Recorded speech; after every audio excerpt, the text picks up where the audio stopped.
here we are again. Welcome to Lunch for the Soul, everyone. I am thrilled you're with me today. I'm Melissa Wilson from Fox 26 Morning News.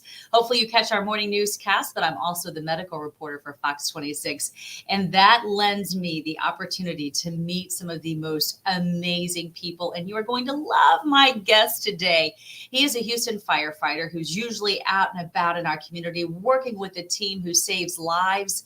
But on a particular day, just not too long ago, a few weeks ago, he was the one who ended up needing to be saved. So I'm going to bring him in right now. Please put your hands together and welcome Jason. Hello there. Hello, how you doing? I'm so happy to see you again and thrilled you're doing okay. You have a wonderful, loving family and you have been through a lot, but you're doing great, right? We'll start Yes, with ma'am. that. Yes, ma'am. I'm doing very good. Thank goodness for that. Okay, so let's first of all talk about HFD. You work for the Houston Fire Department. Ma'am. Yes, So I do. we consider you one of our heroes. So Mhm. thank you for all you do. Thank you.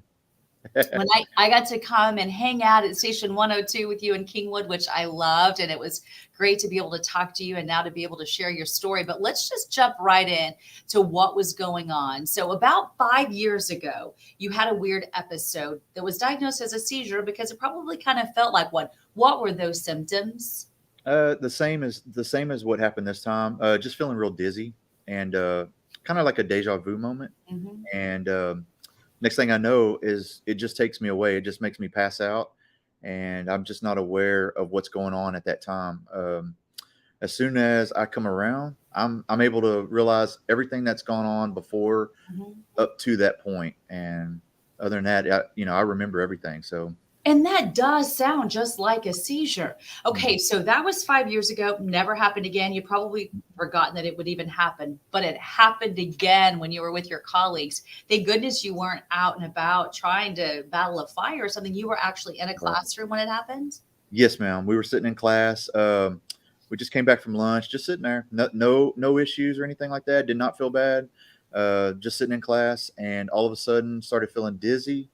And next thing I know, I was literally sitting in my chair with the guys coming over to my aid to see what was going on with me. So thankful for that very much.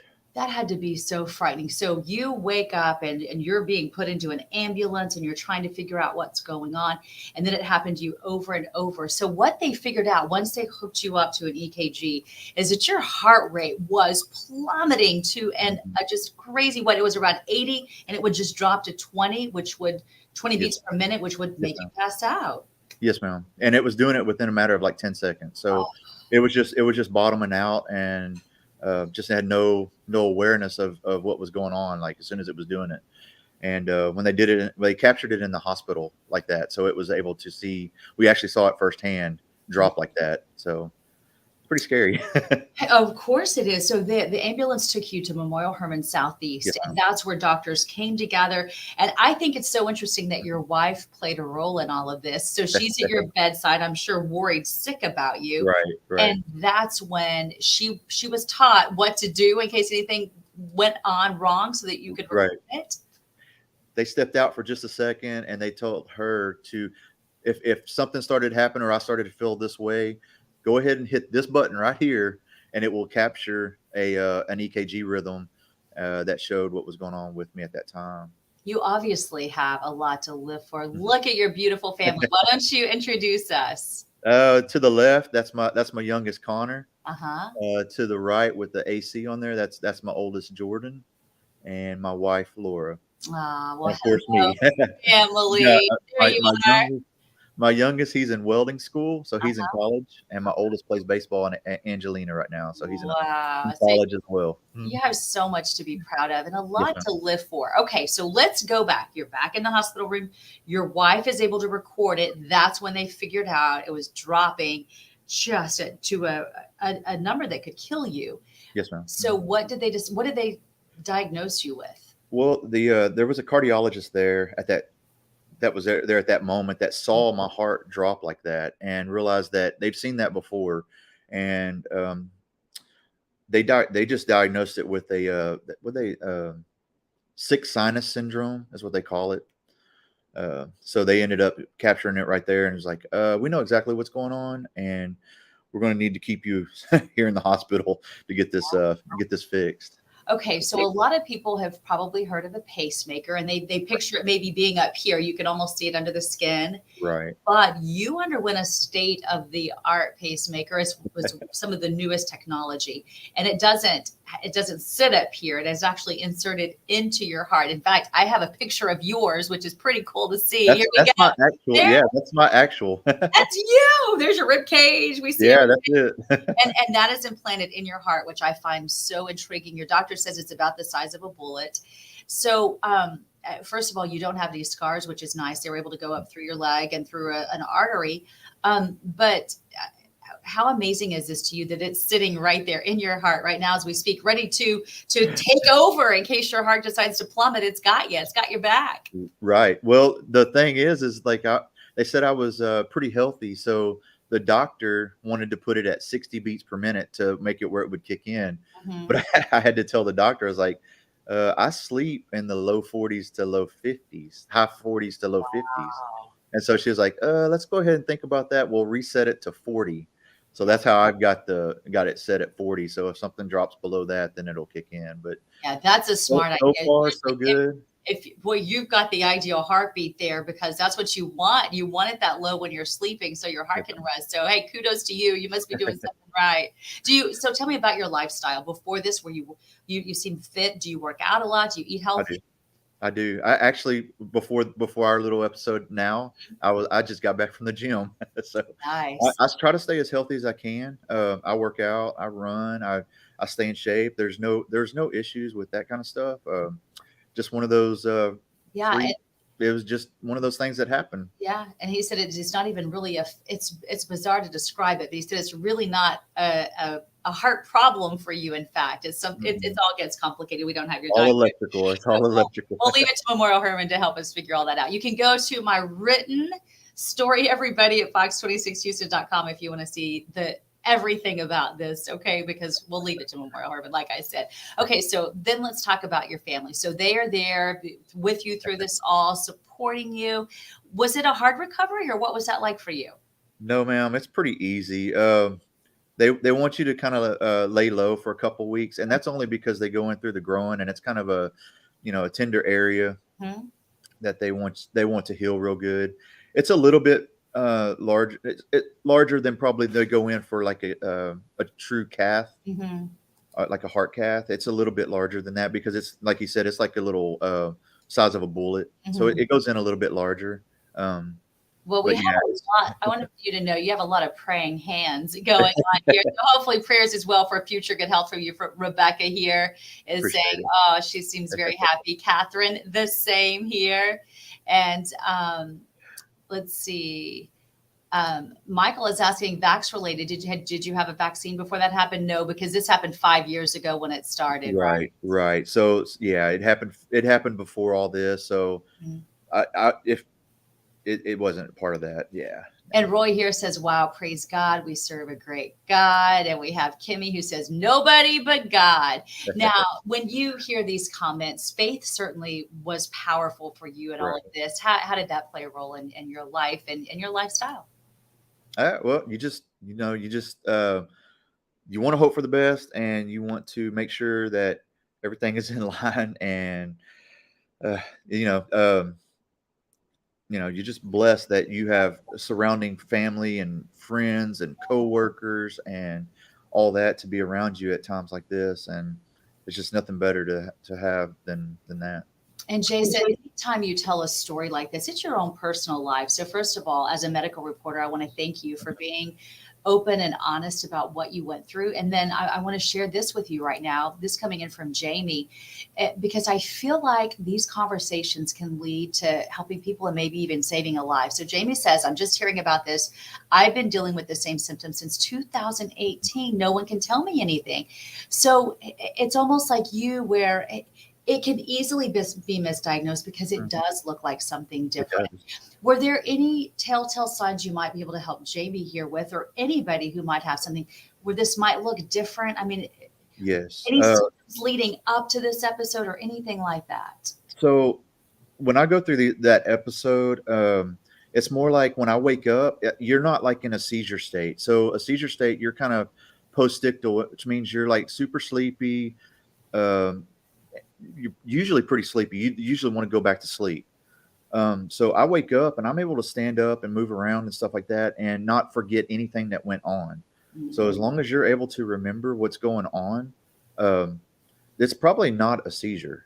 Mhm. A lot of times I can't. I'm not a doctor, but Mhm. I know how I felt, and it was more or less just I wake up and realize what was going on, Yeah. and still aware of my surroundings. Mhm. So And Jamie, one thing I would suggest, I'm not a doctor, certainly you might want to talk to your doctor about this. I would highly encourage you again to go read my story about this so you can see what the medical doctor said about it. But if you have any heart problems at all, if you can wear a smartwatch, let me see if I can get mine up. It's not the prettiest thing because it looks like a black polka dot when you get it's a computer screen, but this will actually run an EKG. mhm. So if you can actually in 30 seconds know I exactly did what rhythm right your here, same heart's thing in. here. So Apple Watch does it now. Uh-huh. This is Withings that's actually through my scale at my house. It keeps up with all health stuff. But I got it because I was training to climb this massive mountain that was over my head, and I had to do so much exercise and I had to push myself, and I could tell my heart rate was getting to a dangerous level. So I just got this so I could keep an eye on it. So Jamie or anybody else, I would suggest you, in case you have one of those episodes, look when you wake. Mhm. Heaven forbid you pass out, but if you did, look and see what your heart. You might be able to run an EKG or something and see what happens. Right. Just a thought of being able to capture that because it's hard to capture otherwise. um, it these episodes seem like they're hit or miss, right, Jason? So it's not like you could wear one of those heart monitors that a doctor gives you unless it was happening once a month. They wouldn't be able to ever capture Right. it. You got lucky Right. they captured it. Right, because it happens so fast. Like it's all of a sudden, like I was going along with my normal day. I didn't wake up feeling bad. I didn't, like I said, we just came back from lunch, so I was feeling good, no issues, and then just sitting there, and within a matter of just a few seconds, started feeling dizzy, Yeah. and then that episode happened. But when they happen, they don't mine usually don't happen once. They happen like in segments. So they'll happen in 5 or 6 segments, all throughout the day. So if you're having more than one episode, I would surely talk to your doctor about that. Yeah, for sure. And, never ignore anything like that. Life is so precious and so Mhm. short. And Yeah. I know you feel happy to be on the other side. So you feel like nothing ever happened now, right? Can you even tell you have it in there? No, man. If I didn't see the little X-rays that y'all put up, I Yeah. wouldn't know. Until you have to go once a year to make sure the battery's working, right? And they Right, right. Yes, have to ma'am. shock it. Well, yeah, they'll do it once a year, but on these battery lives, that they said that they can get anywhere from 15 years, around 15 years, Yeah. and they said when I go back in that they could almost manipulate it to get it to 20. So Wow. we'll see. That's a long If time. you don't need it, I guess if you don't need it, then the battery life should last a long time if Sure. it's not used every day. So Yeah, that makes sense. That makes sense. Now, there are a few challenges with something new like this technology, right? So you just have to make sure you find the right doctors who can follow you yeah, because, yes, again, most patients have the pacemaker that sits up here and is it in the heart? yes, ma'am. Yeah, you have to. So the only issue I've found with this so far is you have to, if you go make a schedule with a cardiologist, you have to make sure that they have something to be able to read Hmm. this new pacemaker technology. Because if you go to your standard cardiologist, they may not be able to read it. Yeah. They don't have the machines are limited on what they have. So, Mhm. you know, that was just the only little issue on that. But it's new, and I think it's going to get better. So Jamie's just saying, yes, she's recording it. She's keeping an eye on it. And Jason, you never know how your story really could give this woman the answers that she has so desperately needed. So that's huge. Good. So thank you again. And hopefully she's not the only one. I think Right. stories like this, people can say, hey, I heard about this, and they'll come back and look you up. So just know that you are making a difference right now. I truly believe that. One thing I hear from the public all the time is how much they love Lunch for the Soul because it is faith based. How did your faith come about? Did you grow up in church? Was there somebody We in your grew life up. that inspired you? We grew up Baptist, Hmm. so we went to a Baptist church, and we still have faith in all that, and do that. So yeah. plays a big role in your Mhm. everyday life and everything that you do. And when you have to, like myself, have to go to the hospital and stuff like that, you have to have some faith in that as well. So, oh yeah, Well, you have a very important job too, working with the Houston Fire Department, and I'm sure you see a lot of tough things too, right? Does it help yes, you at the end of those long, hard days? yes, ma'am, a lot. I think every day that you come home, that you're thankful for your life, but then you also are, you hate to see somebody else in their worst day. And Mhm. so it just makes you come home and love your family even more and appreciate your family and stuff even more. And just be thankful because I'm sure you Yes, see people who've lost everything, and that's so yeah. hard. And I know your boys look up to you. I have a photo here when they were little, and Little Diddy. but it was so fun for them back then to be on Daddy's fire truck or near it, Oh, right? yeah. Yes, ma'am. Oh, They loved it until they got older. Then they're like, "Oh, Dad, we've seen your fire station so many times."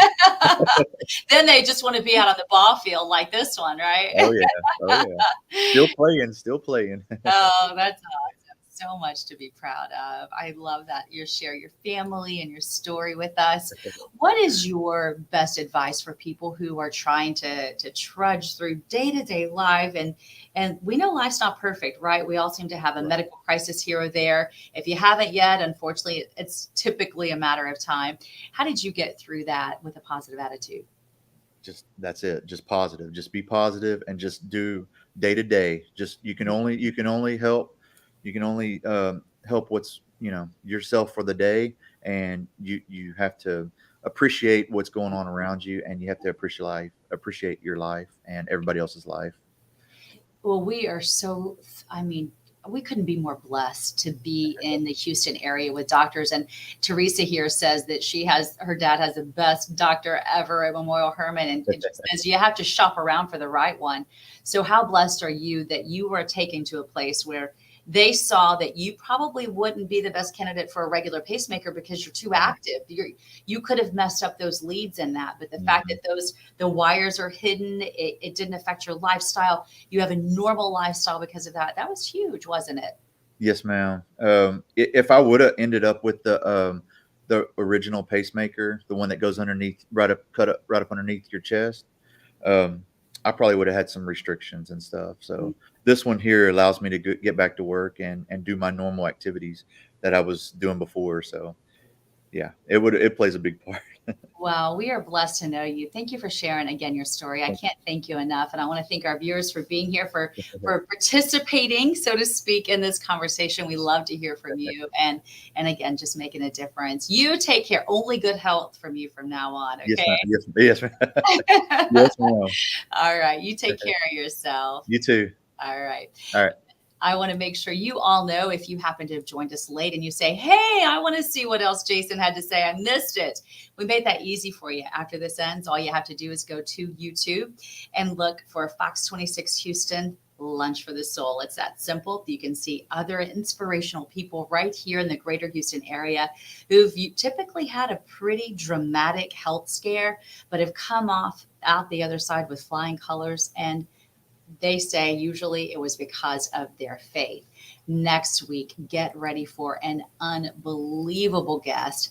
I'm going to introduce you to a young woman who was an athlete of all athletes.